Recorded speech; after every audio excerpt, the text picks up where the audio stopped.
Hey everyone, good morning and welcome back to our channel. Welcome তোমরা একটা নতুন ব্লগে।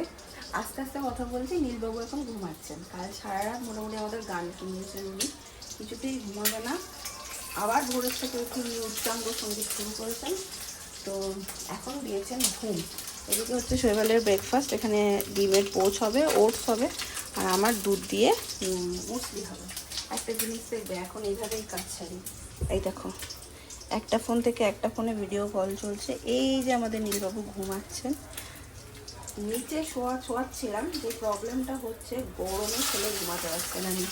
নিচে উঠে ফ্যানের হাওয়া আসছে না, আর বারবার উঠে যাচ্ছে, ঘুমাতে পারছে না, খুব কষ্ট পাচ্ছে। সেই জন্য খাটেই শোয়াতে হয়। এরকম ফোন দিয়ে রাখি, তো দেখতে পাই যে ও কী করছে, উঠছে কিনা। উঠলে দৌড়ে যাবো।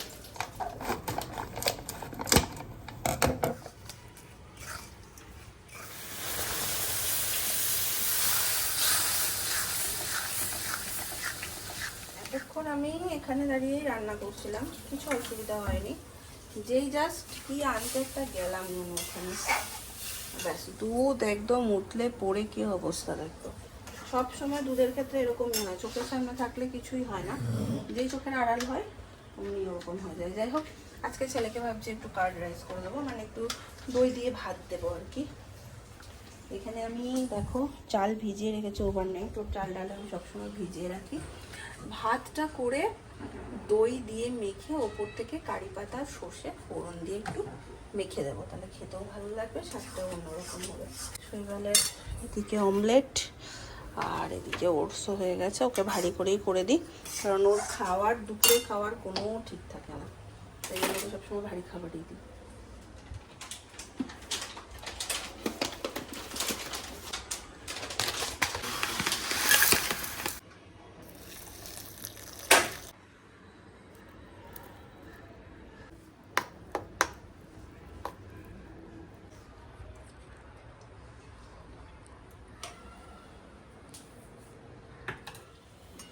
এনো না কেন? এই দেখো দেখো দেখো, কাজুটা খেয়ে নিল, দেখো ভালো খেতে দেখি। খেতে পারো তো সকালবেলা একটু, এগুলো ভালো খেতে। এটা চকো দিয়ে, কলা দিয়ে, কাজু দিয়ে খাবে। বিহার বলতে দেখি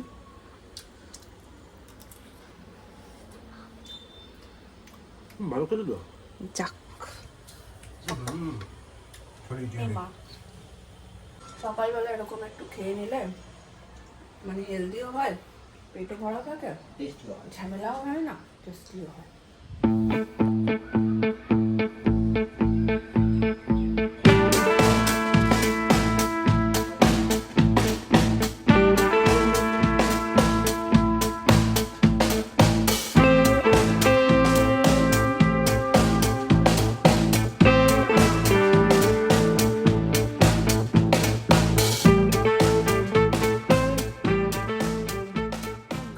কমপ্লিট করতে পারি, খেতে খেতে আধা কাজ করেছি।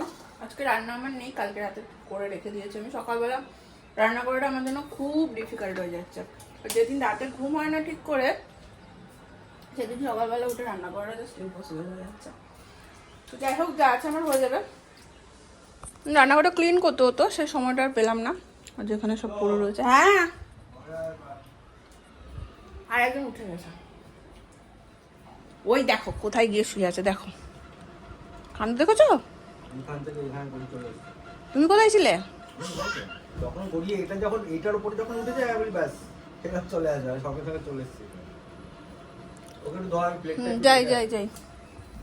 এই দেখো ভদ্রলোকের চোখে ঘুম করে আছে, সারা রাত ঘুমায়নি, ঘুম ঘুম চোখে পাপাকে টাটা করতে এসছে। পাপা টাটা, টাটা কোথা পাপাকে, টাটা টাটা কোথা। এটার এখনো ঘুম আছে চোখে, এটাকে আমি স্নান করিয়ে দিই, স্নান করালে একটু টেনে ঘুমা। চল দেখো, এনাকে এখন দই ভাত খাওয়াতে বসাচ্ছি, কিন্তু এনার গানের ঠেলায় আমি অস্থির, কারণ উনি করতে গিয়ে সব মুখ থেকে বার করে দিচ্ছে, যা করে দিচ্ছে সব। তোমাদের আজকে আমি একটা জিনিস দেখাবো, যেটা অন্য কোনো দিন আমি তোমাদের সাথে শেয়ার করি না।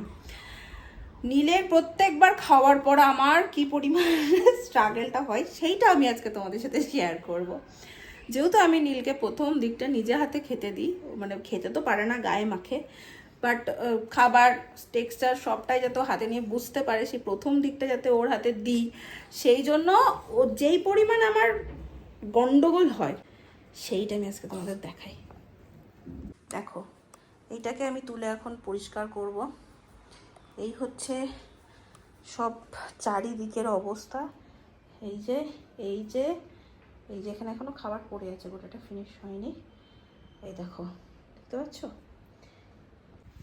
এবার সমস্যা হয় যেহেতু আমি ওকে কোনো রকম স্ক্রিন টাইম দিই না, টিভি বা ফোন। হ্যাঁ, মাঝে মাঝে ও যখন প্রচণ্ড বিরক্ত করে, কান্নাকাটি করে, আমি বুঝিও ভীষণ বোর হচ্ছে, আমি কি করি, এখানে যেহেতু একটা বড় টিভি আছে, টিভিতে কোকোমেলনটা চালিয়ে দিই, সেটা ওর কানে যায়, ও এদিক ওদিক যেমন গড়াগড়ি খায়, খেলনা নিয়ে খেলে, এসব করতে করতে ও তখন দেখি ঘ্যান ঘ্যানটা কম করে, আর আমার কিছু কাজ থাকলে আমি সেটা সারি, সেটা একান্ত বাধ্য হয়ে পড়লে আমি তখন করি। কিন্তু খেতে বসে একদমই আমি কোনো রকম স্ক্রিন টাইম ওকে দিই না। সেই জন্য আরও মানে এই যে খাওয়ানো হয়ে যায়, খাওয়ানো হওয়ার পর ওকে পরিষ্কার করার একটা ব্যাপার থাকে, একবার তো স্নান করায়, তারপরও মাথা থেকে পা অব্দি একদম ভাতে ভরে যায়। মানে এটা ভাত না, সকালবেলার ব্রেকফাস্টটা আমি শুধু ওর হাতে দিই না, কারণ তখন আমার প্রচণ্ড তাড়া থাকে, সেই সময়টা আমার হয় না। বাকি আর যে 3টে টাইমের খাবার বা 2টো টাইমের আমি কিন্তু ওকে এভাবে করি, চেষ্টা করি। তো তারপর ওকে পরিষ্কার করে তুলে আমি এই প্যারাম্বুলেটরে বসাই, দেন আমি সব আবার পরিষ্কার করি, ধুই, তারপরে গিয়ে নিজে খেতে বসি। তো এই আমার প্রত্যেক দিনের 3 বেলার স্ট্রাগল। তাড়াতাড়ি নিজে নিজে খেতে শিখে যাক, তাহলেই হবে। এক একদিন সারাদিন এরকম করার পর আমার আর খাওয়ার রুচি থাকে না, ইচ্ছে করে না খেতে, ভাত নিয়ে তো বসতে ইচ্ছেই করে না, বাট খাই একটু, কি করবো। বেলা হয়ে গেলে এক একদিন আমি ওই জন্য ভাতটা স্কিপ করে যাই। চলছে, রেয়াজ চলছে তার। বাচ্চারা যে কি করে মুখে খাবার নিয়ে থাকে আমি জানি না, কিন্তু আমি শুনেছি ছোটবেলাতে আমি মাকে খুব জ্বালিয়েছি এই খাবার নিয়ে বসে থাকার জন্য, ভীষণ রকমের জ্বালিয়েছি আমার মাকে। তো কালকে তাই ফোনে মায়ের সাথে কথা হচ্ছে, আর আমি মাকে বলছি, মা ফেরত আসছে আমার কাছে, এবার আমি তোমাকে খাবার নিয়ে খুব জ্বালিয়েছি। আমি শুনেছি মা একবার এই গালে টিপতো, খাবার ওই গালে চলে যেত, আবার ওই গালে টিপতো, আবার এই গালে চলে আসতো, তবুও আমি গিলতাম না। তো আমার ছেলে মনে হচ্ছে তারও এক কাঠি উপরে যাবে। আমি ওটা মানে একটু বড়োর দিকে করতাম যতদূর মায়ের কাছে গল্প শুনেছি, আর এটা একদম ছোট থেকেই শুরু করে দিয়েছি। তো এত বিরক্ত লাগে, 2 গালে 2টো এরকম টোপলা, আর করে গান করে, যেটা আমি আজকে তোমাদের ভিডিওর সাথে শেয়ার করতে পারলাম না, মানে যতবার ক্যামেরা অন করেছি বন্ধ করে দিয়েছে। আর খাবার টপ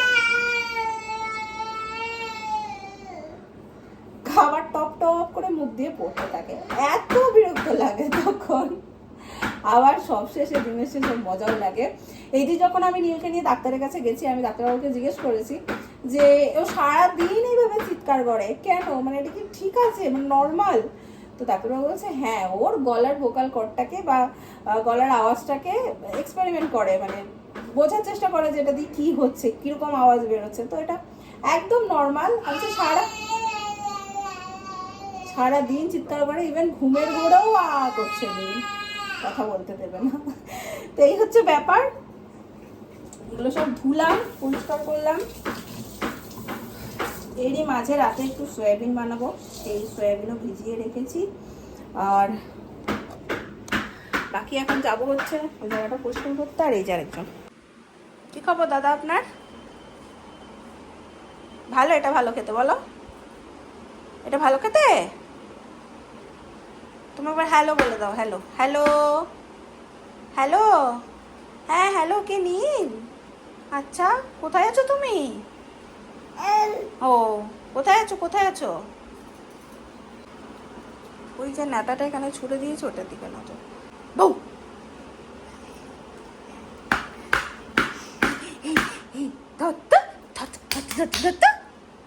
পাবেন, দেখো নিজে নিজে আমাকে হাত দিতে দেবে না, কিন্তু জলটা যে পাচ্ছে না,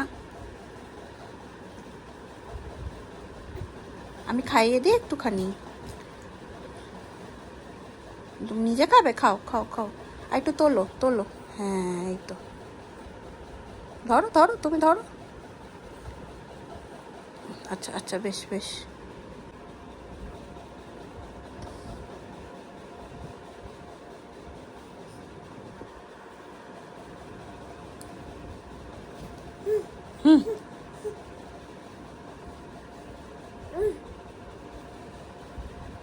এবার ঘুম পেয়ে গেছে।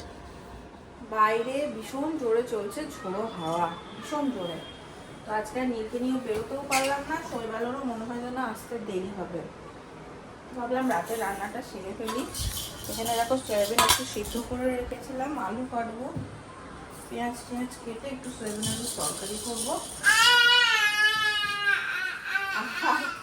দুধ আছে আনা, তো ভাবছি একটু দুধ জাল দিয়ে মানে দুধ দিয়ে একটু কাস্টার্ড করবো। সকালে একটু খেয়েছি, আর একটু আছে, ওটা রাখবো না, কাস্টার্ড করে নেবো।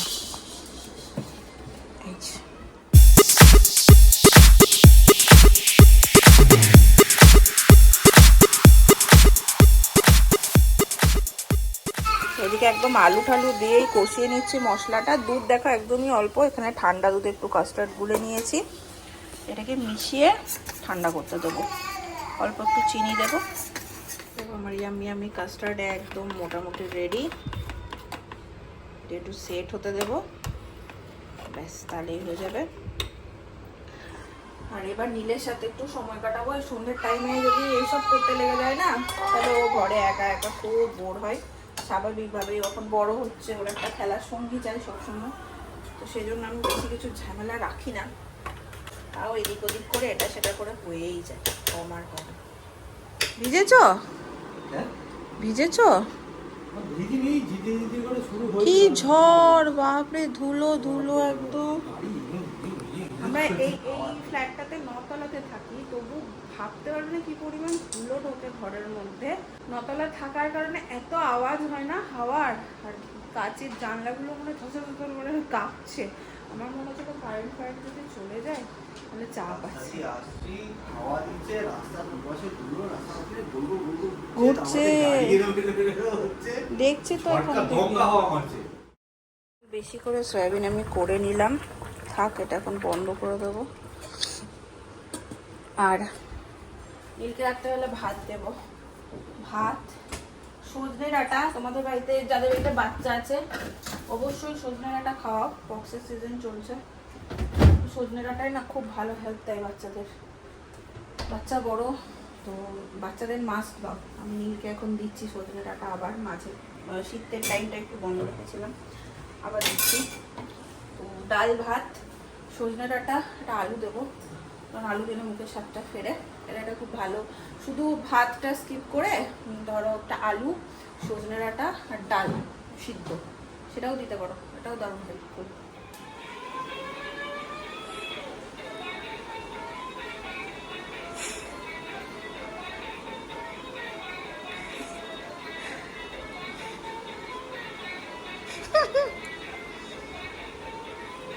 মজা হচ্ছে?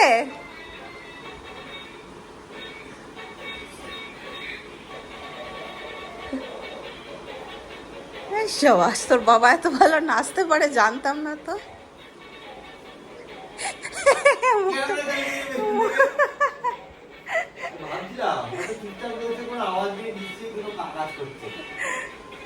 ওরম উপকার করে দিচ্ছেন শৈবাল বাবু আমার, আটা মেখে দিচ্ছেন। আর একজনের খাওয়া হয়ে গেছে, গোটা গায়ে যেমন লাগিয়েছে সেগুলো পরিষ্কার করবো।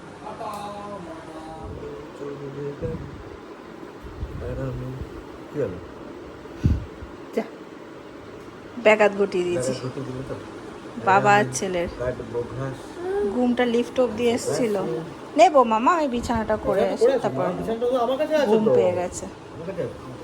এখন আমরা দুজন একসাথে আর কোনো কাজ করতে পারি না, একজন গিয়ে নীলের কাছে শোই আর একজন কাজ করি, সেরকম একটা ব্যাপার হয়ে গেছে। বাবা গিয়ে এখন শোবে, আমি ঘুম পাড়িয়ে দিয়ে এলাম। এই যে আটা মেখেছে, কইলো ঠিক আছে মাখা। হ্যাঁ আমি তো কনসিস্টেন্সি ভাবছি তুমি খুব ভালো মেখেছো, মানে ইজিলি বেলা হয়ে যাচ্ছে। তাই आटा का कंसिस्टेंसी ठीक है बहुत अच्छा है बाबा। হ্যাঁ সত্যি মাখনের মতন বেলা হয়ে যাচ্ছে। ভুল করে জলটা একটু বেশি পড়ে গেছিলো, তাহলে ভুল করে ঠিক হয়েছে। না না একদম ভালো হয়েছে। এইটা হচ্ছে শ্রীলঙ্কার ম্যাপ। ও ঠিক আছে, সারাদিন পর আর ইচ্ছে করে না। ঠিক আছে, অসুবিধা নেই। এটাকে সোজা করে কেটে দিলে, এটাকে সোজা করে এরকমভাবে কেটে দিলেই পরোটা হয়ে যাবে। শ্রীলঙ্কার ম্যাপ হচ্ছে, তো কী আছে, খেয়ে খাওয়ার সময় ছিঁড়ে পরোটা করে নিয়ে খাবো। সব পেটে যাবে। এই হচ্ছে পতিদেবের খাবার থালা রেডি, যাই দিয়ে আসি। ধরো ধরো ধরো, আরে ধরো।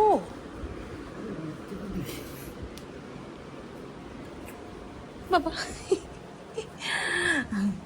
চলো এবার খাওয়া দাওয়া সারবো, আর তারপর রোজকার মতন আর বলছি না, পরের যে কাজগুলো থাকে সেগুলো সারতে হবে। আজকের এই ব্লগটাকে এখানেই করে দিচ্ছি এন্ড। আর হ্যাঁ, শেষে একটা কথা বলবো বারবার ভেবেছি ব্লগে, আর মিস করে গেছি। তোমরা অনেকেই জানতে চেয়েছো বাবা কেমন আছে। বাবা ভালো আছে, এমনি কোনো সিরিয়াস কিছু না, বাবা ঠিক আছে। কিছু টেস্ট করাতে দিয়েছিল, তার উঠে যাচ্ছে কিছু টেস্ট করাতে দিয়েছিল ডক্টর, তো তার কিছু টেস্ট করানো হয়েছে। বাকি আর রিপোর্ট নিয়ে আজকে দেখাতে যাবে। যতদূর ধারণা রিপোর্ট ঠিক হয়েছে। টাটা।